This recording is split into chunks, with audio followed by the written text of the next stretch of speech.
سبيل الدموع سبيل مريح تنهد يا صاحي كي تستريح وبث الدعاء الخفي الصريح يسعك الفضاء الرحيم الفسيح.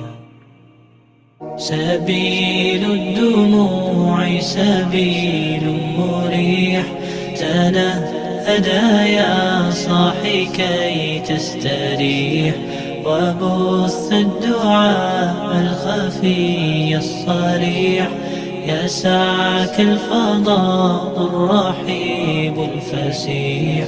سبيل الدموع سبيل مريح تنهد يا صاحي كي تستريح وبث الدعاء الخفي الصريح يسعك الفضاء الرحيب الفسيح.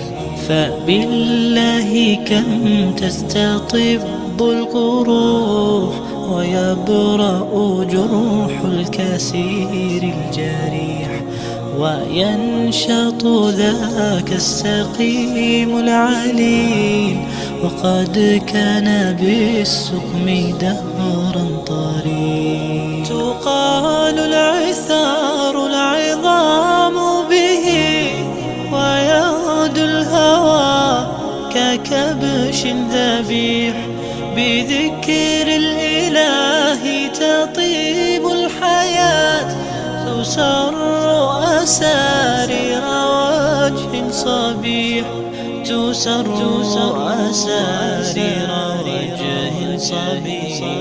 سبيل الدموع سبيل مريح تنهد يا صاحي كي تستريح وبث الدعاء الخفي الصريح يسعك الفضاء الرحيب الفسيح.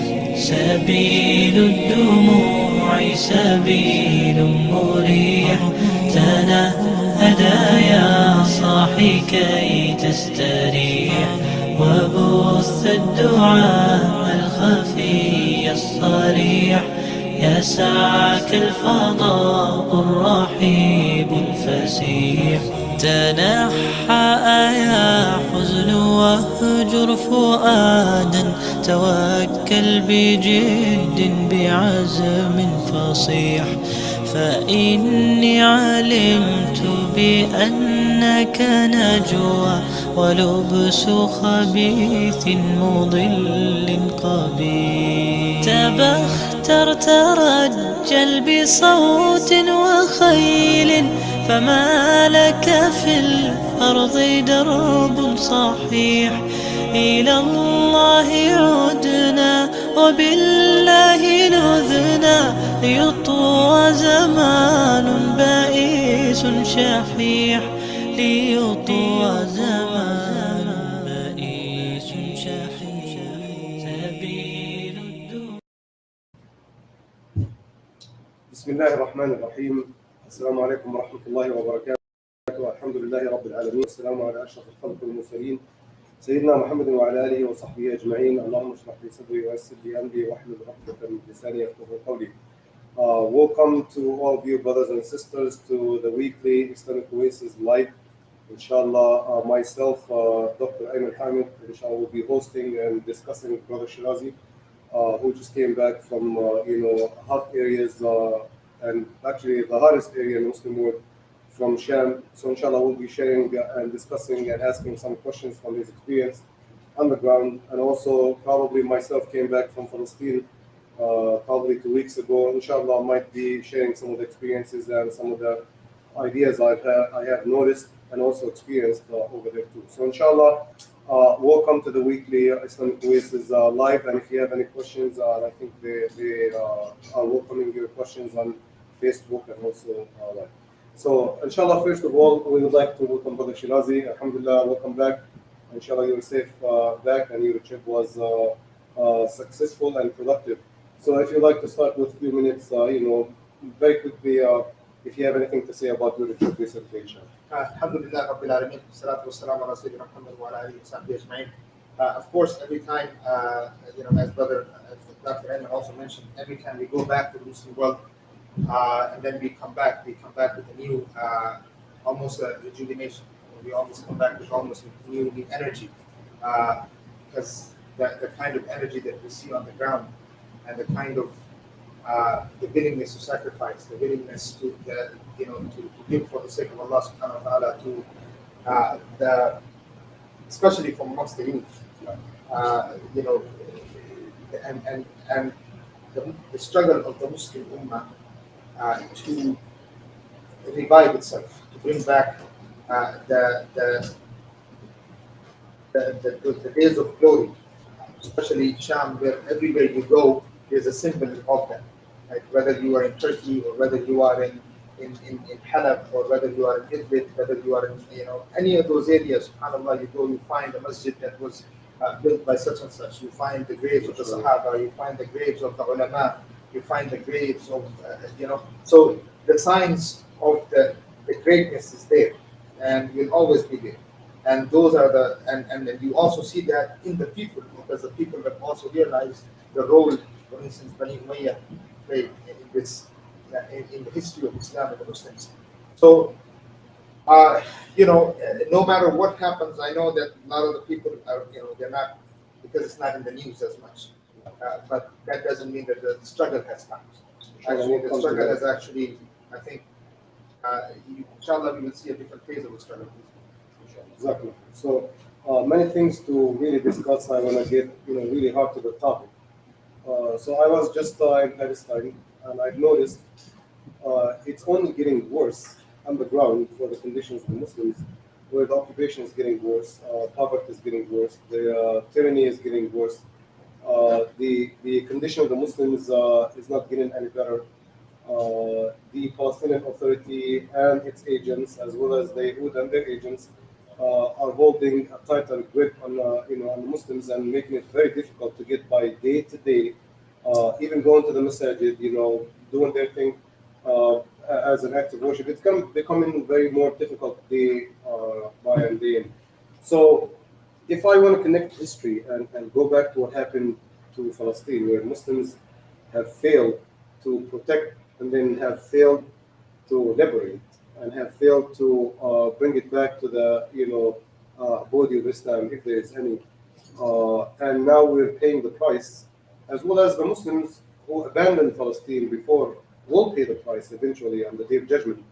So how do you compare what happened in Palestine to what's happening in Damascus or in Sham right now? Is there any similarity, looking back at what happened in Palestine and how we're living right now, very at most severe conditions compared to what Muslims in Sham I are think going through? Palestine has always been a reminder. Every single time, it's even, let's say, before the revolutions, whether it was Tunis or Egypt or Sham, or it was Palestine was it was like almost a thorn, right? Always kind of, reminding the Ummah anytime anything would happen in Palestine, everywhere the Muslims would go crazy. We see activism going on, all of a sudden all kinds of things. Streets are going crazy, masajids are going crazy, and then it was always the rulers that are around the area. Like, they would always do whatever it takes to quell the anger, to quell somehow, figure out some way, introduce something, someone, some group, some type of a way to end the anger on the streets. Like you said, poverty, constant, irritation. You cannot go to the masajid, tyranny, oppression. Now, the world is dealing with not only Palestine, it's dealing with Syria, 10 years, dealing with Iraq, 20, 30 years, dealing with Afghanistan, 40 years. And every single area in the Muslim world is showing signs of revival, one way or the other. Now, with the similarities, even in Sham, the same rulers who have played the role that they have played in Palestine to quell the anger, to end somehow this whole situation of occupation of Palestine in a way where the agents stay, the oppression continues. The same kind of game has been played in Syria. So you can see that kind of similarity. Right? Sometimes groups have been introduced in order to utilize the energy and then finish it off. Sometimes political games, dirty money, all kinds of different situations to to to somehow one way or the other uh, kill the will of the people, right? Create hopelessness, create where the Muslims almost feel like, okay, you need to create the situation where they feel like they can do anything. They If can. I ask you, more directly, But one thing that is clear, they have not been able to do it. You see, the game has been played. I don't even think they've been able to do that even in Palestine. I mean, if that was the case, Palestine would not still be a thorn in the back of the oppressors. And the same thing that you see today in Sham. No matter what they have done, in some of the battles, if you look at the numbers, I always see attrition rates and things like this. In some of the battles, 600, 700 people have been killed in some of the battles. And you're looking at youth, 18, 19, 20-year-olds that were killed in these battles. 600 shuhada. And you would think, okay, well, if the people are looking at this situation, and can you imagine the scene of these bodies laid in front of you after a battlefield, the kind of blood that you might see, the hospital, the scenarios. Believe me, some of us may never be able to imagine what happens when you are looking at trucks after trucks, bodies are being burned. But then you would think the people would say, okay, we can't continue on with this. No. I mean, you can't continue. See, shuhada we will give millions, right, to continue this struggle. maybe my question was more directly like, so Muslims, had to suffer because Palestine was occupied, and the Muslim rulers and the rest of the Muslims did not really stand up and take care of it and take care of their obligations regarding that. So they had given up at one point. The other thing is they had, I don't want to say believe, but they were fooled that there is a political solution that will go through in Palestine. They established, whether it was by the agents or it was by the colonial powers. They established the PLO, the Palestinian Liberation Organization, and they made it as if it is the only official, legitimate representative of the people, and they made the negotiation with the entity of occupation to give legitimacy to the occupation and give it free to them. So what I'm saying is, do you see that happening in Sham? Because we've seen. Yeah, of course. That's what I'm saying. They've learned. They know what. Look, for instance,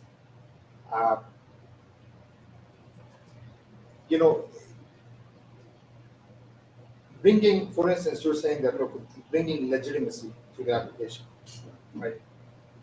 In Syria, it's not that they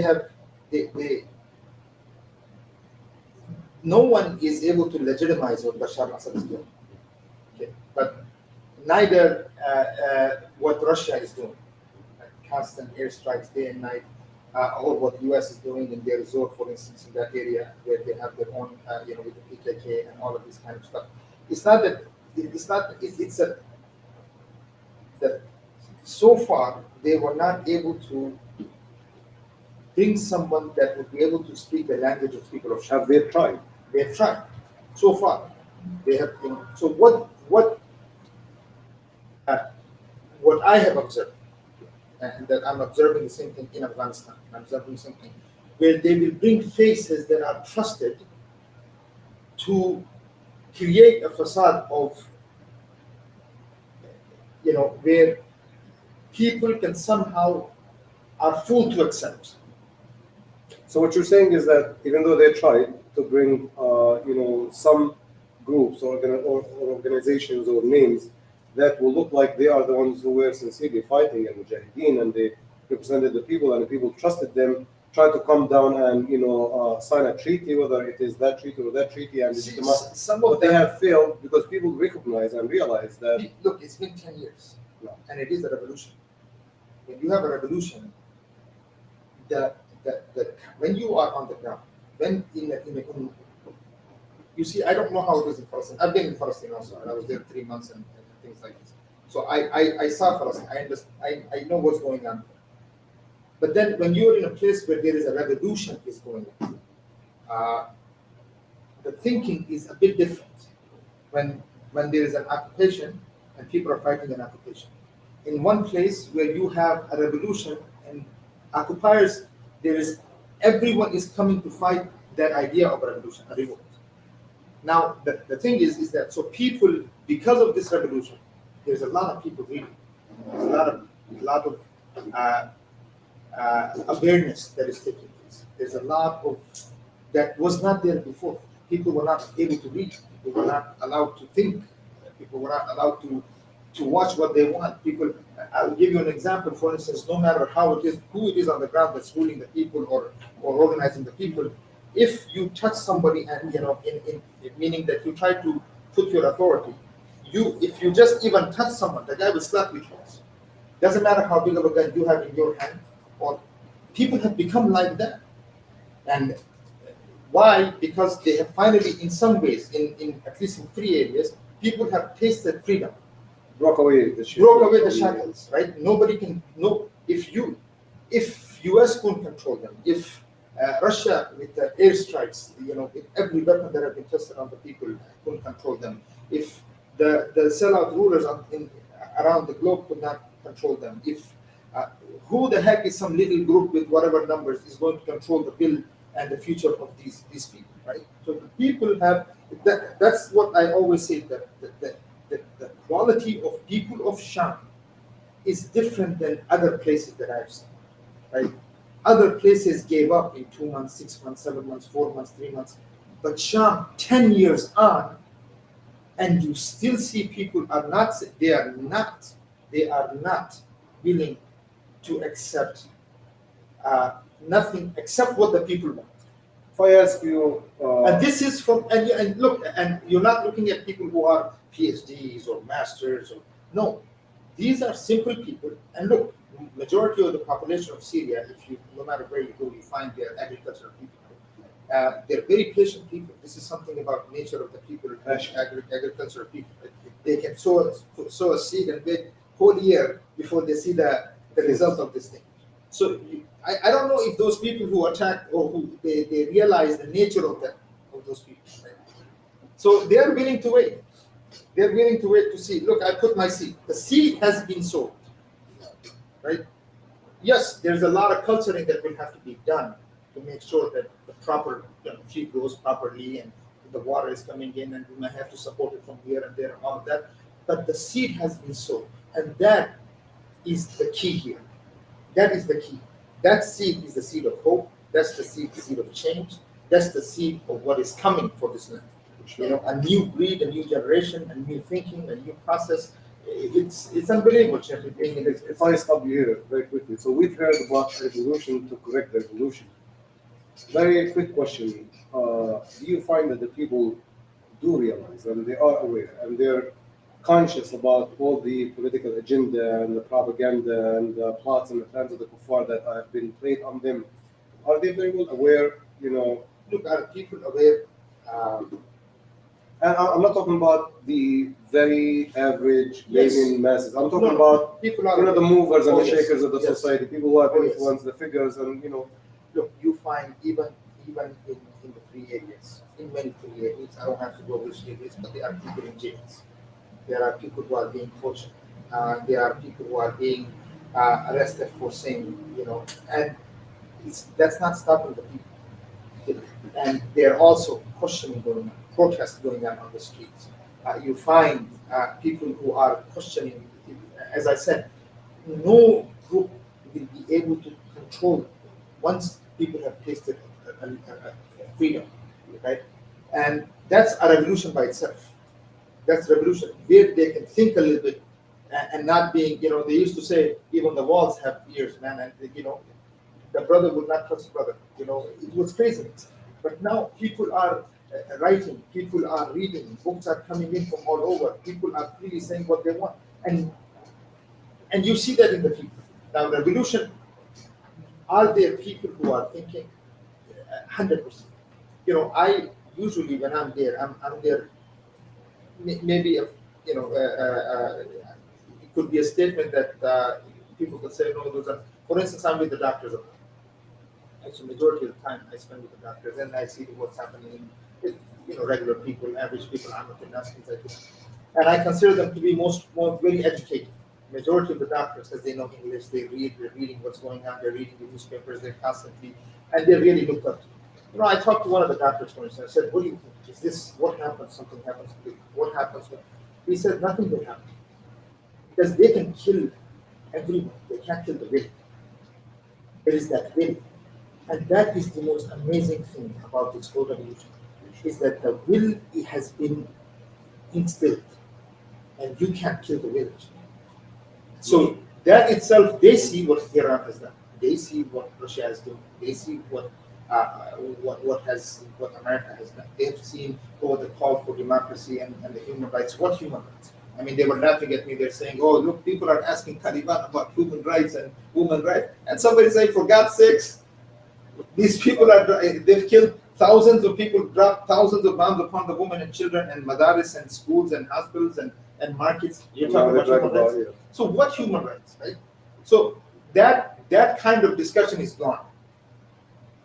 Will it take more time? Yes, for sure it will take more time. Will it take more, as we say, maturity? Like the ayah of Allah subhanahu wa ta'ala, "Wallahu ghalibun ala amri, walakin aksar al-nas la ya'lamun." Wallahu ghalibun ala amri. Look, this ghalba or this maturity will take time. The amr of Allah will be mature. It will happen. But most people, they don't understand. They don't. But will it happen? Yes, it will happen. So I'm going to ask you a question that would lead me to the next question. But before we go to the next question, I'm going to ask this. How are the day-to-day, people are living, in other words, the education, work, taking care of the affairs of the, school, healthcare system, all of that stuff.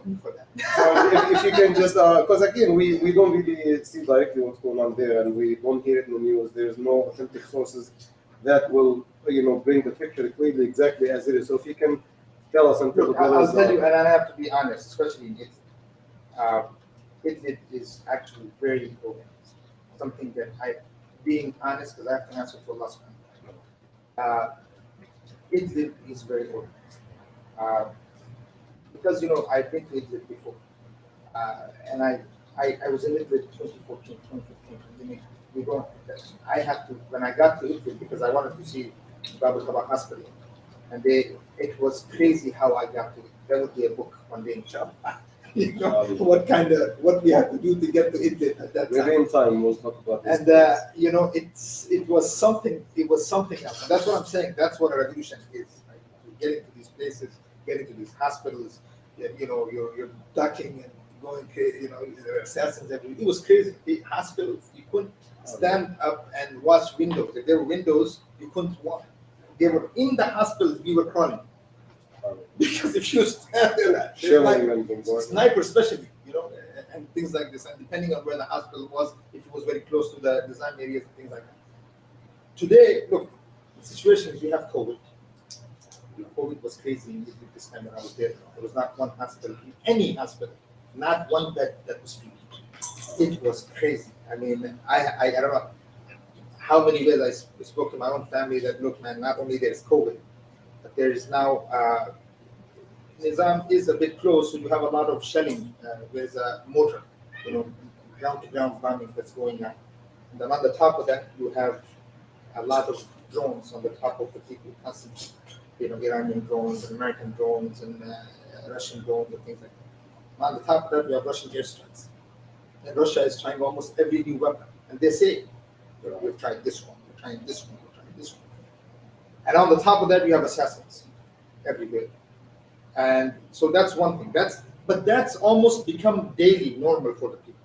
That's not nobody cares anymore what's happening in the sky. And that's normal. Oh, there was a bombing, 20 killed. Oh, okay, alhamdulillah, khair, inshallah. And it was crazy, right? And oh, we went to that place. Oh, by the way, there was a car bombing. So all of that is happening. But the people, there is,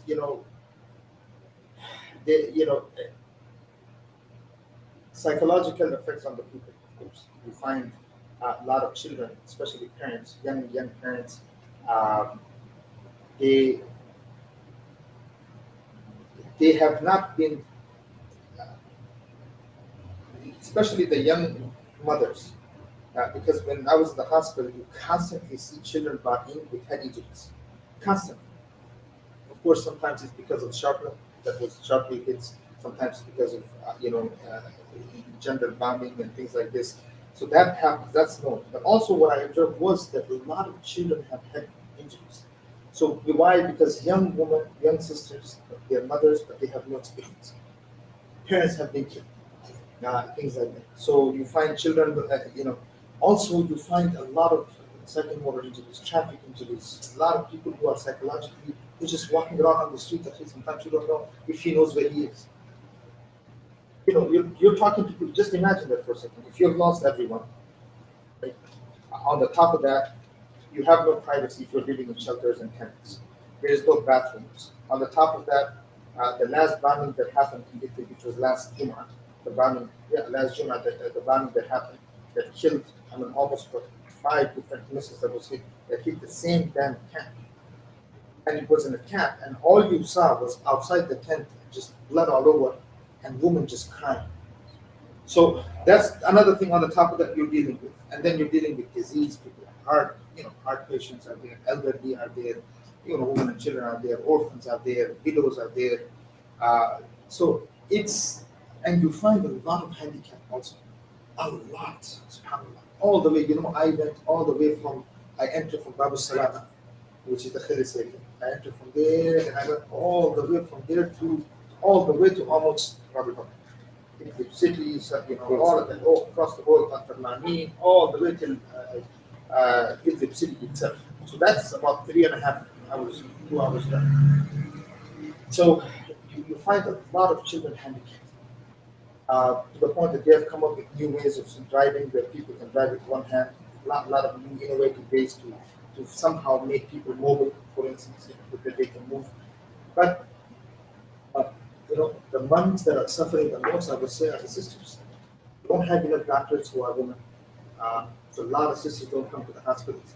A lot of sisters, when they go to sleep with hijab on, complete jilbab on, because you never know if you're bombed, and they don't want to be found, without their honor in the situation. Then you have, as I said, you don't have a lot of female doctors. Although they are working on it now with the university and things like this, even if the university is constantly under attack, things like that. So you're looking at chaos. But within that chaos, there is hope. As they say, you have to have that chaos first. And from that chaos, and then you look, Sheikh, there's no chaos. Yes, it is just the way it is. Sometimes you have to have that kind of chaos to people to appreciate when there is some type of change. So actually, the actual question was, you said a lot, so that actually makes me speechless. Thinking about the condition of the Muslims. And what's more even interesting? I met a lot of doctors from Vegan, a lot of vegan doctors from East Turkmenistan or Turkestan, a lot, subhanallah. And I actually gave the khutbah today in Jummah, so in Masjid Jummah in Bolingbrook, and I was saying that one of the scholars I met, we had a discussion with all the doctors. We brought them in one place, and then everybody was told to give a talk. So one of the brothers, he's a doctor, and he's a scholar on the topic. He speaks Arabic, speaks Chinese, speaks Uyghur. I don't know how many languages the man speaks. And his lecture was how the people who came, and especially the Uyghur Muslims, Chinese, they need to learn how to say Alhamdulillah.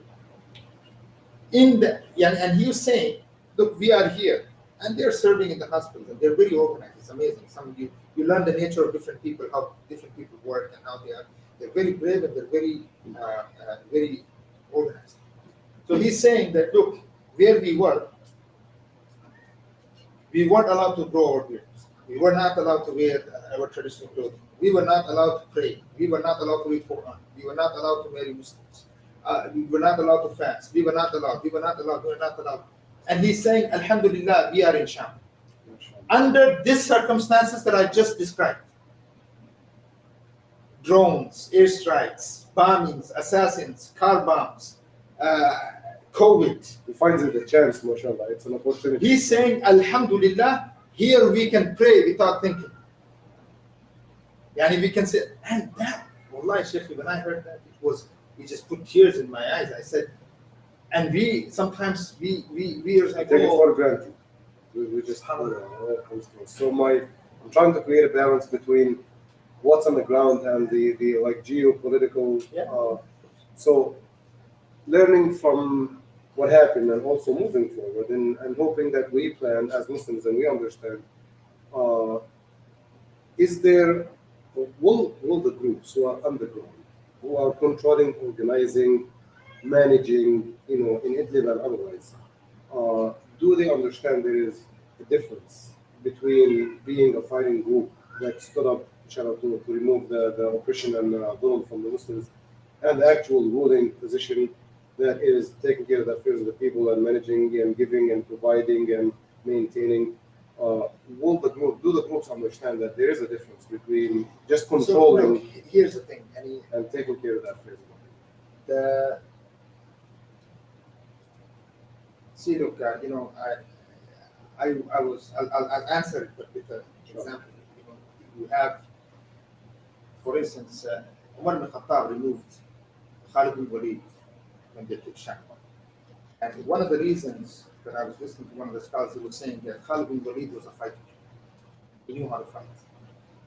Abu Ubaidah was a governor. He knew how to govern. He was known as the Amin. So that's the transition that needs to be learned, and they don't know how to do that. They are learning. And that process, they need help. And unfortunately, I don't think there is enough help. That's number one. And because they don't know governance, they're learning. As I said, they're learning. All of a sudden, they have to manage 4 million people in India, for instance. That's a lot of people to manage, right? And the craziest people on earth are in Egypt right now. Free willed, free people, people who even the Nizam couldn't handle, so they sent them to Italy. So now, so to take care of them, you need to be something else, right? So that's what they're dealing with.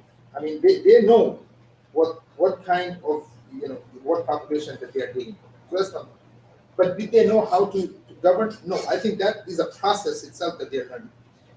For instance, and on the top of that, I think a lot of people. I'm sorry to stop you. Do you think they have the capacity to really govern? I mean, they tell you that themselves. They don't. Oh, you don't even have to ask me that. You ask them. They say we don't. But where the hell is everybody? Well, like this, I asked them. I was pinpointing their mistakes. For instance, they don't know what IMF is. When you talk about governance internationally, locally, externally, internally, how you going to rebuild Syria, for instance, because it's nothing but just chaos, destruction. Everything is destroyed. City after city was crashed, crushed to the ground. I mean, you see, it's crazy what you have to see when you see these things. There's a video of me walking into the neighborhood. I don't know if you've seen it, but you just see nothing but just destruction. Dealing with people's psychology, what they have seen, what they have sacrificed, what they have lost. On the top of that, dealing with Turkish politics, where you don't have enough products on the shelves. People need this, people need that. Once things calm down, people need to grow even more than war. In war, people are surviving. Everybody's just trying to survive.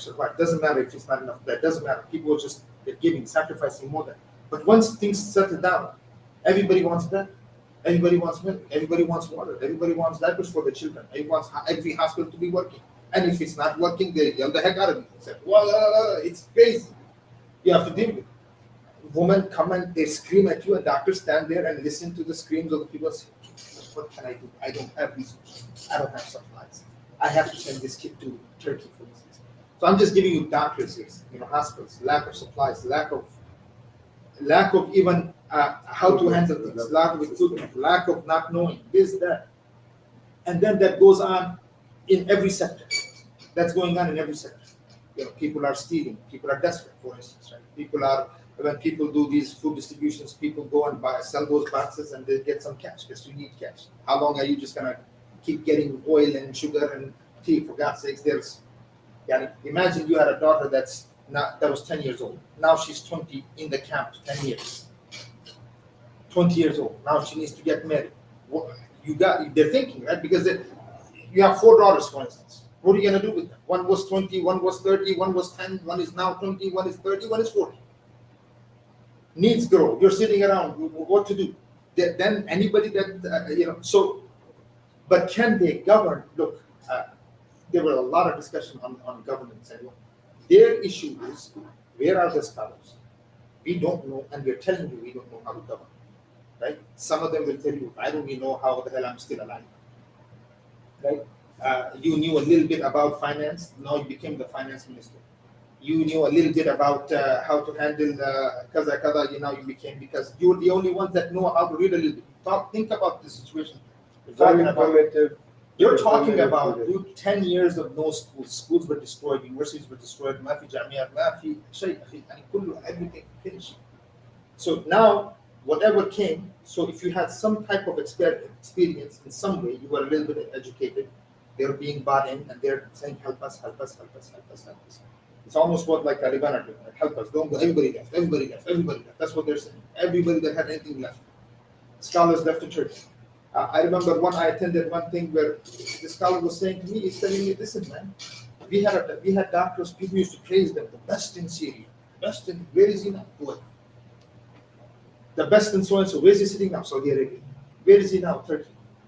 Well, then you're going to blame us for not knowing what to do? We're telling you, come and help. So that chaos is there. But then what happens? You have a situation where people are trying to handle that they make a lot of mistakes.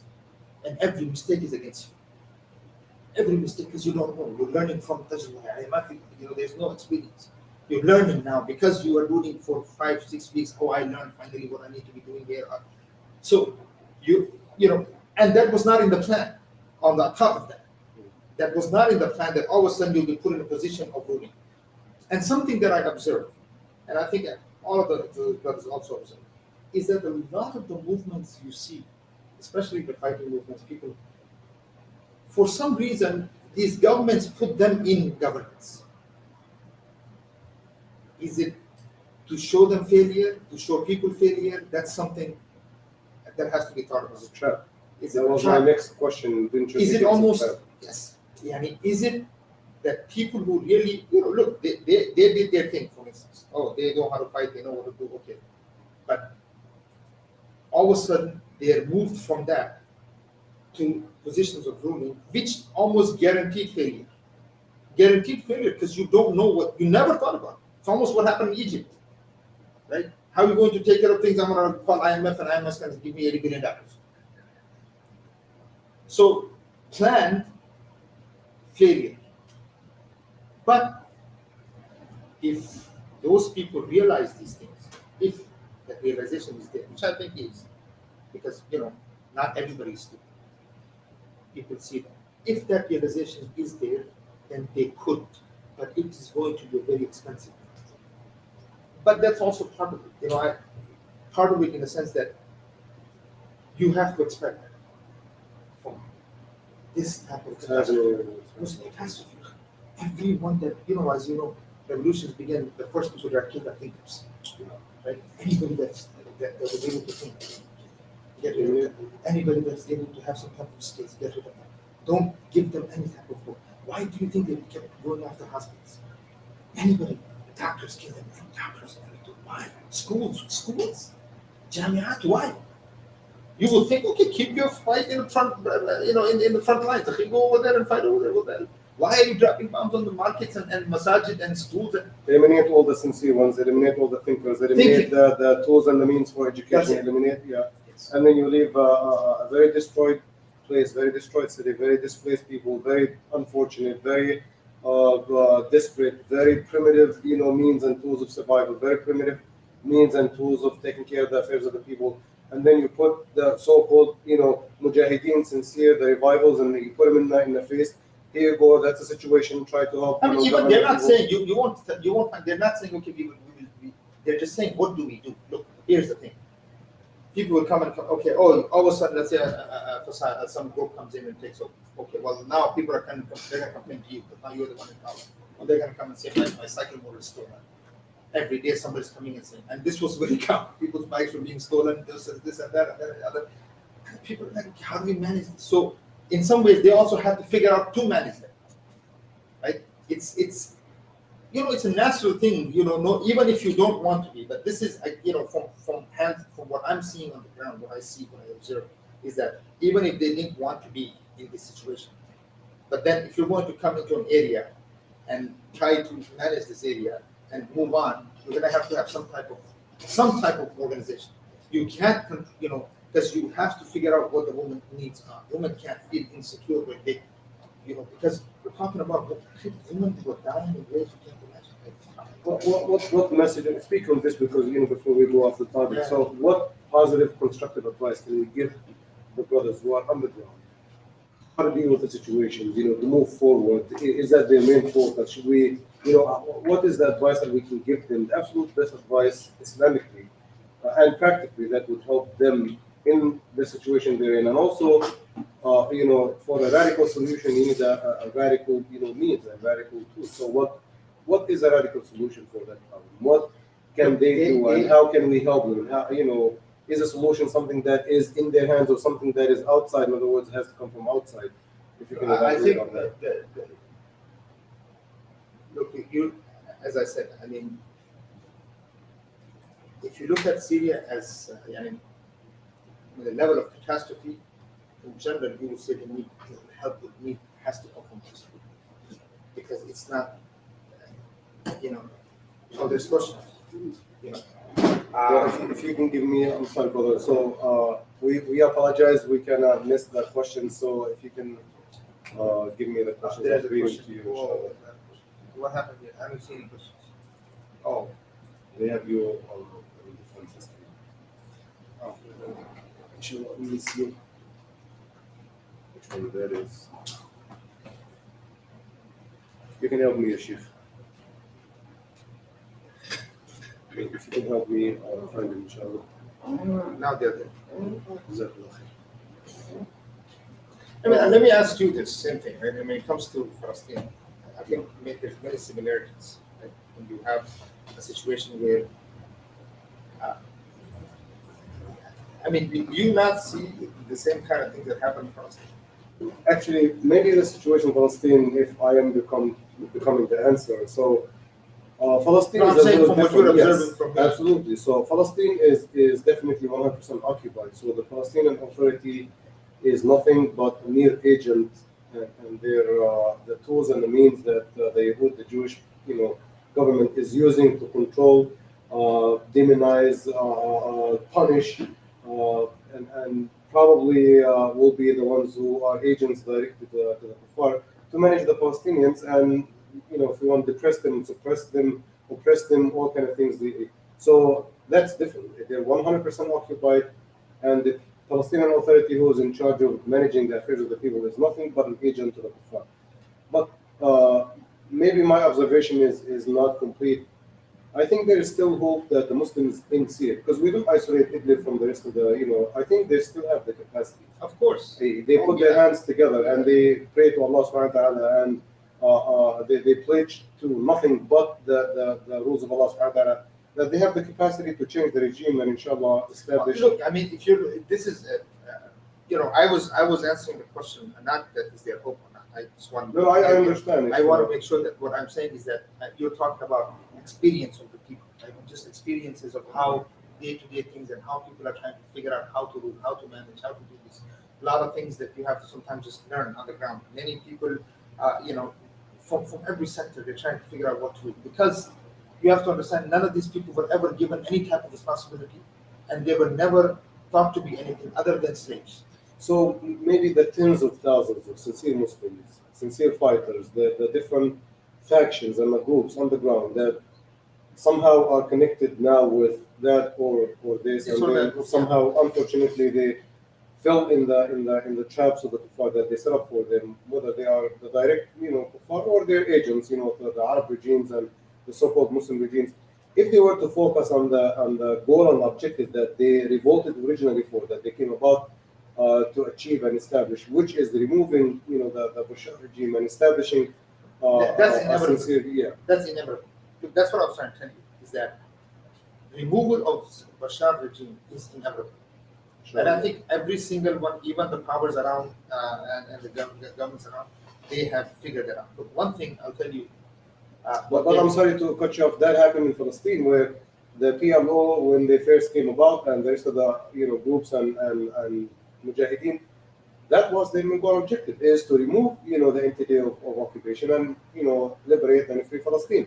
And they fell in the trap. Now they became actually agents and direct supporters of the occupation in Palestine. So what I'm saying is, it's not what they say is inevitable or not. It is actually what they're doing on the ground. So let's not be naive also saying that this is what's going to happen. No.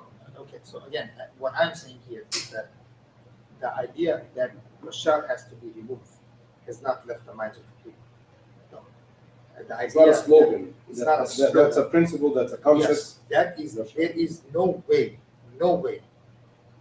in the minds of the people, anyone's mind of the people, that and I'm telling you from the ground, that anybody's thinking that that Bashar Assad will continue to be ruling. Actually, in the minds of the people, the Nizam does not even exist. What exists is Russia. What exists is foreign powers controlling or trying to manage this revolt by this group, that group, whatever it is that you see from different parts of Syria. That's what they're doing. But have the people, they know who they are. That's what I'm saying, right? And many times you'll find, you'll say, okay, they'll say, now it's Russian occupation, for instance. You hear people saying that. Now we're fighting Russian occupation. Nizam doesn't exist. Nizam's gone. What they have? Nothing. So, now, as I said, they're trying to manage, but that's why you see, look, I mean, you're looking at even, they're so worried that even just from Idlib, with whatever that they have left in Idlib, that even that could become the bastion from which a whole new thing can emerge. Very quickly before I go to the questions. And the people, look, please differentiate from the people, the mentality of the masses, the people themselves. You differentiate for us and the brothers. Yes, that's what I'm saying, is that the people and even the groups, some have sold out, there's no question about it, some have said this government, that government, this, that, and the other. But the people of Syria are not for sale. Does that apply to the rest of the Muslims in Sham, not only in Idlib? Yes. So the Hadima, we call it this, so the host of the revolution, which is the people, the masses. Yes. They have not changed their principles and values. They have not. Principles of values, meaning that they have not changed the idea that this regime has to be changed. But am I saying that they want pure Islam? That comes in time. That's going to work. That's going to take time. All of that. There's a lot of work that needs to be done. But is it clear in my mind that the people want change, and people want removal of this regime, and people want to be free from colonial infrastructure? 100%. And that is the only thing that keeps on going for 10 years. 10 years. If we were to depend on the Fasal and the groups, if the people were to depend on them, those Fasals failed them 10 years ago. If not 8 years ago. But the people did not. People said, no matter, we'll continue. We'll take a couple questions. So the first one says, what is the difference between the jails in Palestine and by the Yahud, the Israeli state, and the jails in Syria? Are they being arrested for the same reason? Muslims in Palestine and Muslims in Syria? I mean, if Muslims in Palestine are being arrested for resisting the occupation, for standing against the occupation, going to jails, and then, this is why they're going to jail. They're standing against the occupation, they're resisting against the occupation. Even speaking is resistance, right? In Syria,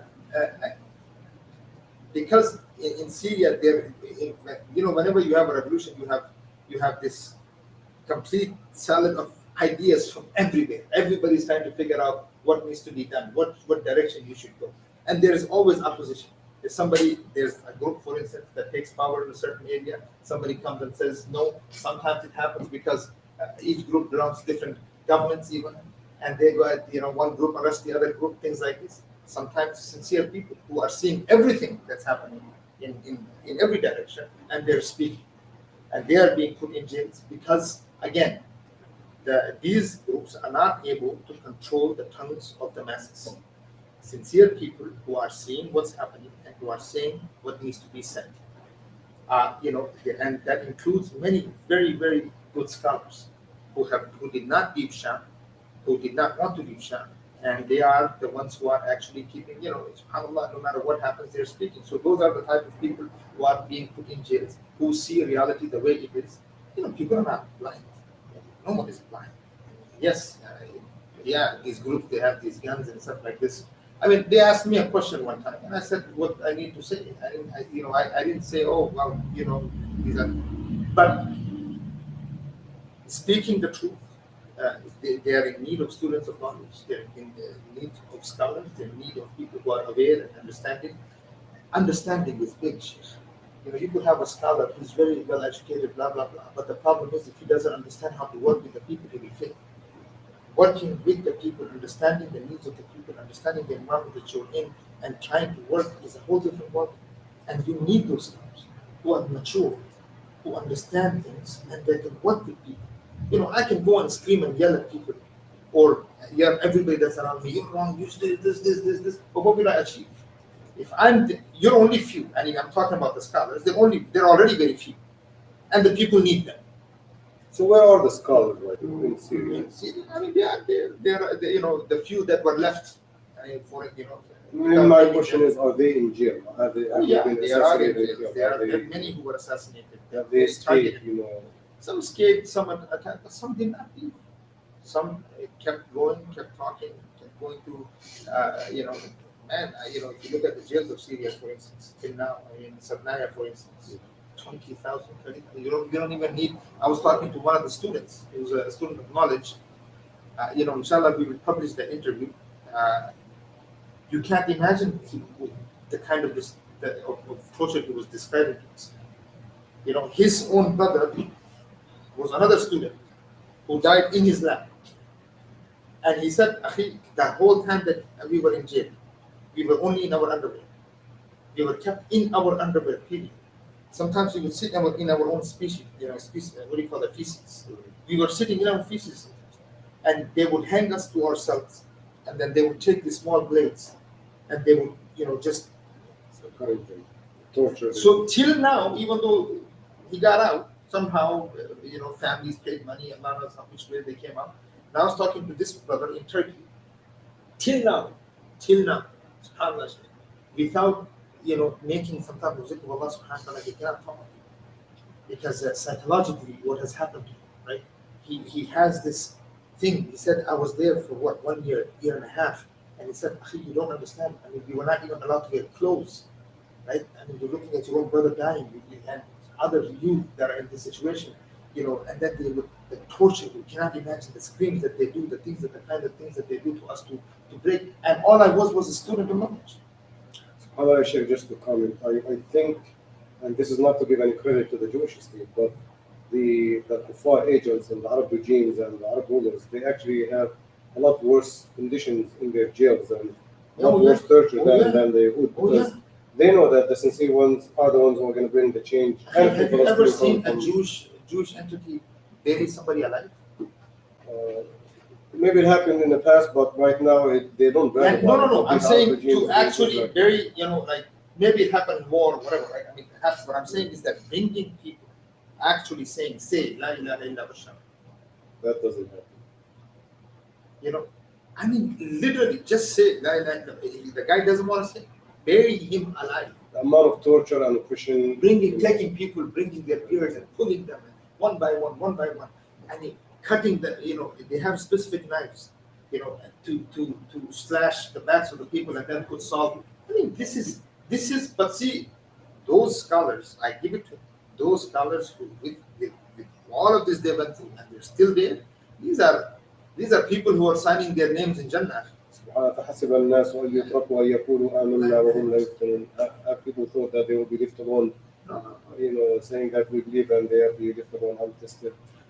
Inshallah, Sheikh, there's a lot needs to be written. So one more question. So with from here, with all the adversity, how do people hold strong to their iman? Speaking of all these conditions and the oppression and the torture and the difficulty in living and managing day by day, so how do people still hold on to their iman and still walk in, go to the salah, go to, say La ilaha illallah Muhammad Rasulullah? That will make people actually disbelieve. you know, what they go through and what the demand is. You know, وَمَا نَقَمُوا مِنْهُمْ إِلَّا أَن يُؤْمِنُوا بِاللَّهِ الْعَزِيزِ. Allah says in the Quran that the reason for which we've been put in such conditions that we do believe. So, you know, Sheikh, that's true. But again, this is a revolution. Look, Sheikh, it is crazy. You find destroyed masajid. There is not one day that adhan does not happen. I made a video. I did a walkthrough to a neighborhood. You see children playing, people just living. Right? Adhan happens. Everybody goes to the masjid, knowing the masjid could be attacked. We went to a school that was completely destroyed, and on the top of the board, still somebody went and still wrote Bismillah Rahman Rahim. Right? Everything is destroyed around them. Everything, subhanAllah. And they wrote the name of Allah subhanahu wa ta'ala will always be there. Yes. And everywhere you see, Sofa nabqa huna, Sofa nabqa huna, Sofa nabqa huna, Sofa nabqa. Man, do whatever the heck you want. This is what I'm saying, Sheikh. Revolutions people haven't experienced. SubhanAllah, this is the strength of Aqidah. So Yes. the Aqidah is deeply rooted, instilled in the hearts and the minds of the Muslims, yes. you know, starting from the very young ones. And there is no fear. Actually, there's no fear. Believe me, people here have fear. You're not free here. You might think you're free here. A lot of people here think they're free and they're not free here. Because, you know, our will is controlled by somebody else. Over there, they give the will to Allah. And when you do that, who the hell can control you? It's not possible. You know, I was reading this thing. I was talking to the brothers. I said, you know, even Kuffar, they have this thing where they call it the 20 life rules of the Spartans. And one of the rules I was reading, it says that you have to lose the fear of death. Once that's gone, your mind actually works in a very different way. Because it doesn't, you know, your mind is occupied with many thoughts. And if you have then fear of death, then you have a lot of anxiety, constant anxiety. It takes over, clouds your mind, thoughts and ideas. So you don't think as clearly. When that's removed, it's nothing but clarity. It's nothing but clarity. That the whole thing is gone. If it happened, whatever, I don't care. Now you start thinking. And that's what has happened. Yes, there's a lot of pain. There's no question about it. I don't want to make it look like, oh, it's a lot of pain. But pain builds character, purity. Builds character, builds purity, brings the man and woman that you are looking for. You know, if not, you know, you can, you know, nothing will remain. But subhanAllah, Sheikh, this area, I'm telling you, Barakna Hawla, when Allah subhanahu wa ta'ala said, Alladhi Barakna Hawla, He said this land is Mubarak for a reason. And wallahi, it's Mubarak. Just because we only have 2-3 minutes before we leave. Very similar question. So what moves people who have gone through so much? As you said, they've lost everything. Is it the Aqidah as we talked about? Or Sayyid Qutb, rahimahullah, he said one thing. He said, you know, no matter what happens, in one of his books he mentioned, he said they can torture you, but they can't control your will. They can't control your belief. They can't. Yeah, they can torture you outside. They can torture your skin, your body, but they can't torture your soul. Your soul is. So this is what it is. Those people have given themselves to Allah. Those who are pure, those who are standing up in this aqidah, those who are. If not, you can't survive in this place. You cannot. And it does happen. I found one time I was in one of the hospitals, there was a brother that came outside, and I was in one of the hospitals, the brother started screaming. It happens. You know, you saw all of a sudden 10, 14, 15 kids, because they bombed the school. PSTD. I don't know what you call it, but PTSD, you know, PTSD, and what happened was, you know, it was around 62 children were killed in one day. One day bomb happened, and everyone was under 12 years old, and I was there. So that day, they started bringing these children into Sahur hospital. They used to call them 10 hospitals, one after the other one. One guy just started screaming, like, "What the hell? How long are you going to see this?" I mean, literally, Sheikh, I grabbed his hand and I took outside. I said, "Shut up." Yeah, Sheikh, do they understand that this is the qada and qadar from Allah subhanahu wa ta'ala? Is that their destiny? Are they chosen for this? Is there, do they understand that? Because Allah subhanahu wa ta'ala puts them in that situation definitely for a reason. Do they understand that there is something good. Human beings, there is, but see, after all, we are human. You know, after all, we are human, and that's why even in that situation, you need reminders. That's why you need those scholars. That's why you need those truth of knowledge. That's why you need strong people there. You know, this is the reason why the right people have to be in the right place. They, the people of, you know, subhanAllah, and Allah has chosen people who are there because Allah knows His people. So I'm telling you, I grabbed this guy and I said, "What are you screaming about? If you can't do it, can't take care of this hospital, Turkey is 2 hours away. Get out of it." I told him just like that. I wouldn't be, you know. And then he said, "But how?" I said, "Don't ask how long." Bring him back to his consciousness. But see, that's the thing. And then, yeah, I saw him the next day. We had little tea and everything was okay. But I can imagine. See, that's one thing. The second thing is that, you know, there is sadness in the sense that Rasulullah, you know, for instance, when he saw Najashi, Najashi, the one who killed Hamza. Wahshi. Even after such a long time, when he saw Wahshi came back, he reminded him of Hamza. And it wasn't that, yeah, you feel bad for 3 days, you know, there is none of this and that, okay, 3 days you're supposed to feel bad.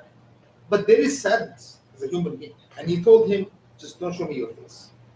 There is still that he was Hamza, he was his uncle, he was his very close friend, he was the chief of his army, he was someone that, you know, the kind of friendship that you build over there, the akhuwa that's there, it's not found here. You can't find it here. It's very unfortunate. Very, very unfortunate. Unless you know, it's in that type of struggle you really find humanity and brotherhood and people who are just there for purely for Allah. So, yeah, it's there when you see someone that close to you who only came for the sake of Allah, a doctor, and all of a sudden you are operating on the same doctor that came with you, struggled and did thousands of surgeries and was there with you, grabbed you when you slipped and fell and when that bombing happened and picked you up. And I went to one of the doctors, his hands, every till here was nothing but surgeries on his hand.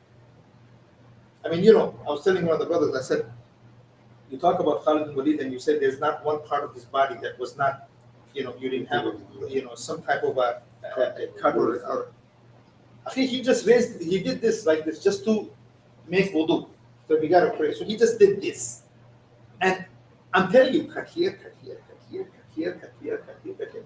I'm looking at his hands. He said, this is the doctor next to you, operated on me, I operated on him. So now imagine all of a sudden that doctor passes away. Yeah, Allah have mercy. And they saw that. Talked to Abu Yusuf, he said, okay, wallahi, one time they brought a body bag. I opened the thing up, I didn't want to see the rest of the body because the rest of the body was blown up completely. We didn't find, it was all cut up in pieces. I just saw his face and the face, and I saw that. They showed me, you know, how he was when they opened the body, and I saw that. I said, that was enough. He told me, please, don't open the rest of the body. And he said, we will meet you in Jannah. So this is the type of struggle that's there, and then that struggle, you're not going to kill the will of people like that. It's just not, it's not happening. I'm speechless. I have a lot of other questions, and the discussion doesn't stop here, inshallah. We probably will continue. Jazakallah khair, Sheikh, for sharing with us your experiences. Jazakallah khair, brothers and sisters who are listening. Inshallah, I would leave you with the mercy of Allah subhanahu wa ta'ala and also His blessings and bounties. Enjoy them. Be mindful and conscious of your obligation and your responsibilities. May Allah bless you. Jazakallah khair. Subhanakallahumma wa bihamdik. نشهد أن لا إله إلا أنت نستغفرك ونتوب إليك. See you inshallah next week at the same time, Friday at 8 p.m. جزاكم الله خير والسلام عليكم ورحمة الله وبركاته. وآخر دعوانا الحمد لله رب العالمين. السلام عليكم. يا إخوتي ماذا نقول أم حزننا جلب البكاء لصحبة أهل المحبة والإخاء عاشوا على هدي النبي يرجون رحمن السماء. يا إخوتي ماذا نقول أم حزننا جلب البكاء لصحبة أهل المحبة والإخاء عاشوا على هدي النبي يرجون رحمن السماء،